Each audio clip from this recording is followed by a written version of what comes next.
Okay, day 143, the Awan Brotherhood. This is part two. This goes out to Chris Farrell and Maria Bartiromo, Fox News. Chris Farrell's at Judicial Watch. He's at CJT Farrell, 2 R's and 2 L's. And then Bartiromo, I think you need to make sure that I is there after Bart. So in this series, I talk about the Awan brothers, how they are a spy organization that's been set up by Pakistani intelligence through Hillary Clinton and the FBI. You're going to find that. I'm going to prove it basically by talking about the White House visas and the wiretaps and top secret access and the fact that these are all Pakistani foreign nationals. Last bit of news to come out was that Mr. McCabe did not disclose his wife's contribution from Terry McAuliffe, the $675,000 contribution. That's an ethics violation. That's in keeping with the pattern of slow footing and then trying to stop the Hillary server investigation, the Huma server investigation, and he has not as of yet called for an investigation of these Awan brothers. This is the story that came out in True Pundit yesterday, which is the essence of it all. McCabe, in a closed-door meeting with 12 different associates, said F. Flynn, and then we F. Trump. This has not only got 2 leakers now, there's 2 more leakers. You're going to find that this story is going to explode because people are going to start getting taken down. Trump has a different team working on this, just to warn everybody. This is in keeping with McCabe's not only the bribe, but also sharding those investigations by the Miami office, quid pro quo and destruction of evidence. And we have the Kallstrom quote down here about giving all of Hillary's conspirators immunity. The stepmom of the Awan brothers, to remind everybody, was held in this safe house here. They rotated at this house here in Lorton. They rotated a lot of experts, the ISI foreign folks that were taking training in the U.S. This is what they said. The cover was that his father was sick and going to die. Well, there's really no evidence of Mohammed Shah dying in Virginia or anywhere near else in January of 2017. But there is one that's alive and well that runs the Pakistan police force in the Punjab area, Pir Mohammed Shah. It's called the PSP. ISI created the PSP. Obviously, CIA controls ISI. It's another DynCorp contract that trains the Pakistani police in all the drug interdiction. Of course, the people doing drug interdiction are in the best position to set up rebel groups to run drug lines. That's exactly what's happened here. It's called SSP. And this is Imran Awan's, the ringleader's website, with lots of talk about not only the police, but also talk about radical jihad. Here's his train ticket to Lahore in January 27th of this year. And there are all the folks he knows, all of his relatives. I realize you can't see that, but a lot of them have this, like Abid, his brother, also has a last name of Shah, just like his dad's. So Abid Shah, he's confused about his last name too. His sister also, Nima Awan, has a last name of Shah as well. So maybe we need to find Nima, not Nemo, but Nima, which is Naeen. So finding Neen. So anyway, after these Awan brothers flee to Pakistan, no pictures are published by the Capitol Police of them entering the server rooms. No phone records have been published. No entries or exits into the government building right across from the Capitol have been published. And yet we know that there was 20 congressional burglaries reported widely, USA Today and many other sources. We know that they were the 3 most sensitive intel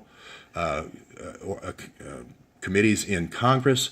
If you had Homeland Security, you could warn your network in the United States. If you had House Intel, you could warn your network outside the United States. So we know Debbie Wasserman Schultz had Jackie Spear get them top secret clearance for these folks. We also know about the Vault 7 information coming out, which is a perfect cover for these Awans using Vault 7 type tools. I'm not trying to make that point or connect that, but I'm just saying that there's lots of reporting where there was theft of equipment. We also know Debbie Wasserman Schultz has installed these folks. Before her, it was Terry McAuliffe back in 2004 for the first Awans. There were the 31 Democrats that sit on those key committees. We also know the first congressman that installed the first Awan was Greg Meeks, who the watchdog group says is the most corrupt in Congress. We also know they received $4 million. We know they were paid by 2.5 to 3 times what normal staffers make, and I don't think they're found in the office very often. So to me, they seem like external spies. If the fact that they owned another business called Nanoset Technologies, which did top secret work or sold routers for back to the IT community in Washington, D.C. is also suspect.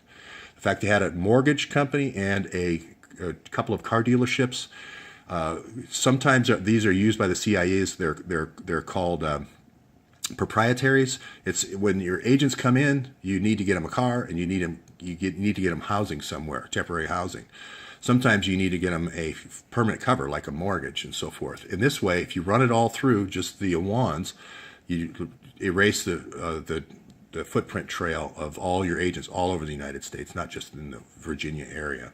Anyway, they had 2 car dealerships with very shady record keeping, which is usually a sign of money laundering. We know some of the people that came in. This is Mohammed Hunsla. He was a cyber warfare expert. He's trained by the Pakistan Army. He's a cell phone or cell hacking person. We know he worked for Lightbridge. I believe that the contract he actually did was DISA. I believe he was initially trained in Falls Church, Virginia, but also trained in Columbus, Ohio. I also think he's the person that did the Dennis Kucinich hack in his congressional office in Washington, D.C. There's a long history of the Clintons running drugs from in Iran-Contra, so in Mina Airport, but I also believe that Gulen here was instrumental in setting up the Pakistan to Turkey drug run, originally for Zbigniew Brzezinski, but then later on, after through the northern route through the Stans, and then Azerbaijan, going that way through to Turkey as well. But we know that we have people in custody right now in the Washington, D.C. area. Reza Zarab, who is actually that bag man for those drugs. We know he has contact. The Awans had contact with this Hezbollah fugitive. Hezbollah runs the drug line through Iran.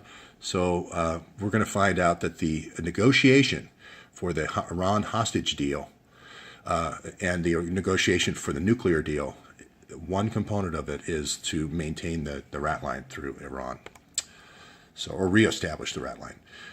Again, there's an odd connection to a Bangladeshi doctor who is in Baltimore, Maryland, that runs the VA clinic, the Virginia and Maryland Health Clinic there. We have New Dawn Publishing. Let me reject this call. We have New Dawn Publishing is one of their businesses, which there was a very famous Dawn Publishing in Pakistan, as well as she's the CEO of this Nanoset Technologies.